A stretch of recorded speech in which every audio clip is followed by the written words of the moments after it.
বাংলা জুড়ে আজকে সম্মানীয় বিরোধী দলনেতাকে আক্রমণ করা হয়েছে এবং এই আক্রমণটি করেছে মমতা ব্যানার্জি, তার উত্তরবঙ্গের মন্ত্রী উদয়ন গুহ এবং সম্ভবত অভিষেক ব্যানার্জি।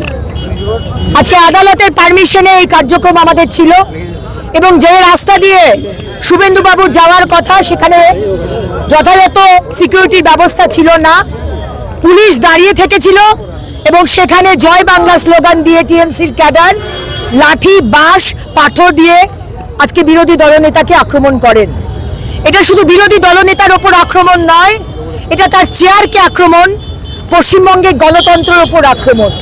মমতা ব্যানার্জি, আপনি যদি ভেবে থাকেন যে আপনি যা খুশি করবেন, আমরা কোনো কথা বললে, আপনার সরকারের সমালোচনা করলে আপনি পুলিশ লেলিয়ে দেবেন, প্রশাসনকে লেলিয়ে দেবেন আর আমাদের হুমকি দেবেন আর ভয় দেখাবেন, আমাদের কিন্তু দমাতে পারবেন না। আজকে যারা রক্ষক তারা ভক্ষক হয়ে গেছে।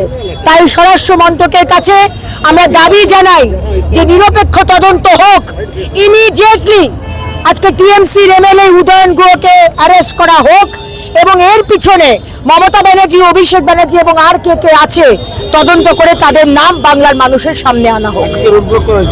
সারা বাংলা জুড়ে রোড ব্লক হচ্ছে, প্রতিবাদ হচ্ছে। আমাদের সম্মানীয় সভাপতি, রাজ্য সভাপতি শ্রমিক ভট্টাচার্যের আহ্বানে আজকে আমাদের আসানসোলে আমাদের জেলার সম্মানীয় সভাপতি আমাদের দেবতনু ভট্টাচার্যের নেতৃত্বে আজকে বিএনআর মোড় সমস্ত আসানসোল জেলার ভারতীয় জনতা পার্টির কর্মীরা আমরা অবরোধ করেছিলাম কিছুক্ষণের জন্য, কিন্তু মানুষের আমরা অসুবিধা করতে চাই না, তাই কিছুক্ষণ বাদেই আমরা আমাদের অবস্থান বিক্ষোভ তুলে নিই।